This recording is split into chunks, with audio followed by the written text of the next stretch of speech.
Let's get back into previewing the Cardinals on Sunday against the Seahawks. We talked about their paths to victory. We talked about what it would need to look like if they were going to make it 5 in a row.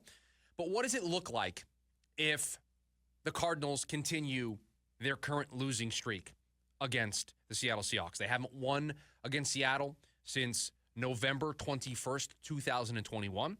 So it's been over 3 years since they've last beaten the Seattle Seahawks. Kyler Murray, I think it's like 2-6 or 2-7 against Seattle in his career, 7-17 against the NFC West overall.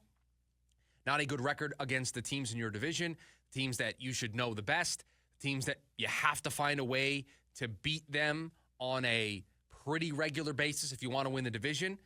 You're not going to win the division going 2-4. You're probably not going to win the division going 3-3 against those opponents. You have to find a way to be at least 4-2. So far, so good for the Cardinals. It's 2-0. Wins against the Rams and the 49ers. They have an opportunity to make it a sweep in their first run-through of the NFC West before facing Seattle to start the back 9 of that NFC West swing in a couple of weeks. So if they're going to do that, if they're going to beat Seattle on Sunday, and they're favored by a point on the road right now in Seattle. So that is where Vegas currently has them at, as they are a 1-point favorite on the road in Seattle. It's going to fall back on something I said that can't happen, that the team comes out and they're slow. The team comes out and they're sluggish. The team comes out and they look like a team that hasn't played football in a couple of weeks, and they didn't take the bye week seriously. The bye week needs to be, for this team, where they were at 6-4 in first place, it has to be the mental reset for you to lock back in. The bye week is a chance to, okay, yes, I'm going to get a couple of days away from football, but I'm getting a couple days away from football knowing that when I come back, the grind starts, and I hope that it goes through January into February. And if that's not the mental approach that the Cardinals took, you're going to see it, I think, on Sunday.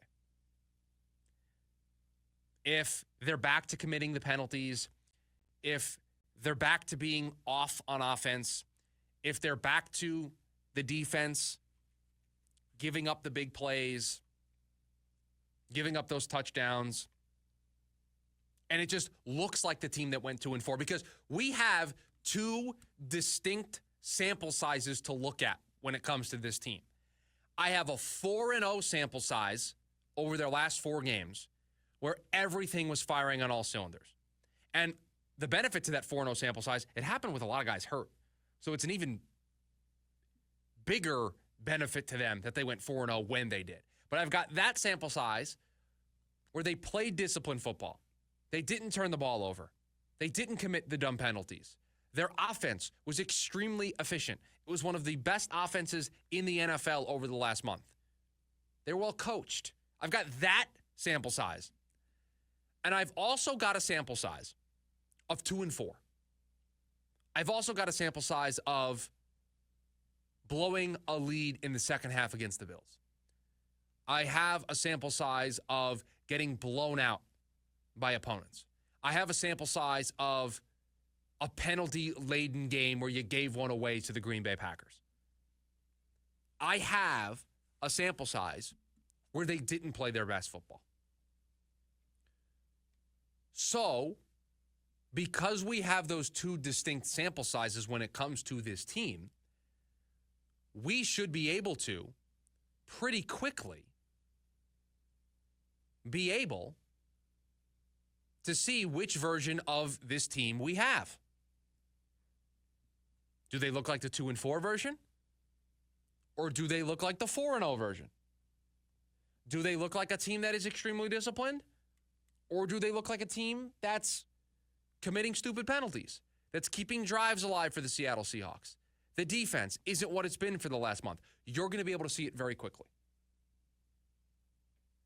Because if this team can't get up for this game, they're not playing a team that is a juggernaut. They're not playing a team that they're a touchdown underdog against.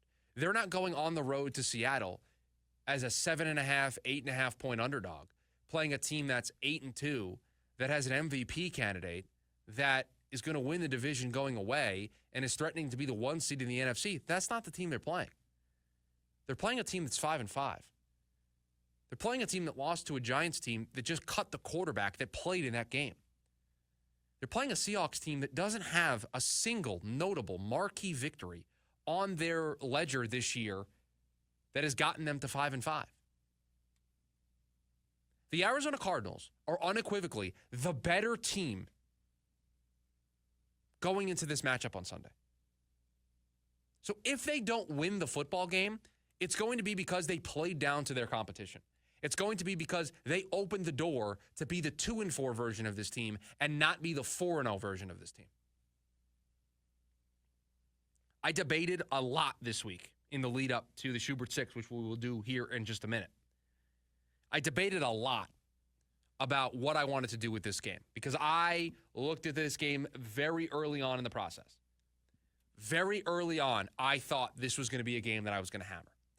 And because without looking at the line, there was a team that I liked in this game. There was a place that I was leaning in this game, and I wanted to see what the number looked like. And the number both encouraged and scared me at the same time, but it, at the end of the day, furthered my conviction, and this game is in the Schubert 6 this week. It's rare. We don't normally do this. We've done it a couple times. We've been more right than wrong when we bet the Cardinals game. We are doing it this week here on the show, so that will be a part of the Schubert 6. This is, for ASU on Saturday, there's no disagreement. It's the biggest game for them on the calendar. This is the biggest game on the calendar for the Arizona Cardinals. The biggest game. Because this shows a lot of people, if you're for real. This shows that you need to be taken seriously as the favorite to win the NFC West. You win this game, you move to 7-4, you move to 3-0 in the division, you're the favorite to win the NFC West. 49ers can't get out of their own way, might not have Brock Purdy on Sunday. You would have beaten the Seahawks. You would have gone through the NFC West one time through 3-0. Rams might lose to the Eagles on Sunday night. We could walk in here on Monday. I love this. This is one of my favorite things that we do on a Friday edition of the show. We can walk in here on Monday talking about a 7-4 Cardinals team and be talking about a 5-6 49ers team, a 5-6 Rams team, and a 5-6 Seattle team.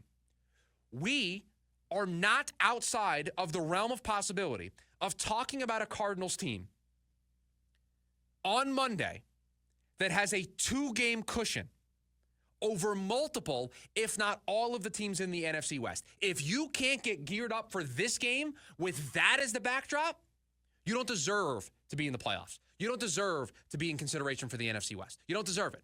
This is the game to get up for. This is the game that defines your season.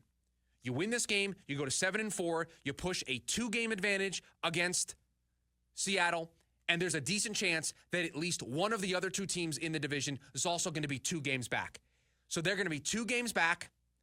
You will have already beaten everybody else in the division, so you will have taken the tiebreaker off the table with those teams.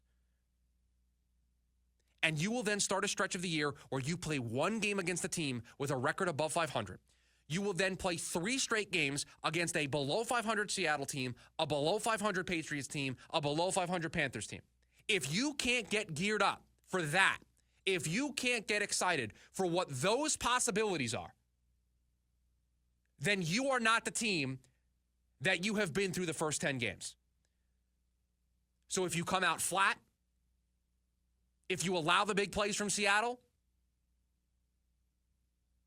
if you are unprepared like you shouldn't be because this is a game coming off of the bye, if you're turning the ball over, if you're committing those dumb penalties, if you're the team that started the year 2-4, if that version of the team rears its ugly head because you had a week off, then you lose this football game and you lose all of those possibilities that we just mentioned. We could be talking about a team on Monday that has a 2-game lead over the entire NFC West. Think about the way people talk about the Washington Commanders from a national perspective. I know we're up against it and we have to get to the Schubert Six, but I think this is very important. Think about the way that people talk about the Washington Commanders. They talk about them as a team that is making noise. Now, they have a rookie quarterback, right? That's always sexy. You have a rookie quarterback putting up numbers. First-year head coach there, right? Dan Quinn's second go-around, but his first year there in Washington. They're exceeding expectations. They're playing for a division. You know what their record is? They're 7-4, and that's how people talk about them. You want people to talk about you like that? You win a football game against a team that you're better than. You win a football game against a team that you should beat. That's what you do on Sunday. You don't come out flat. You don't give up big chunk plays. You don't play right into the way Seattle wants to play. You don't commit stupid penalties. You are the 4-0 team, not the 2-4 team. It's that simple. Don't reinvent the wheel here and put yourself in a position to have a complete lock on the NFC West potentially when we get in here on Monday, the start of Thanksgiving week.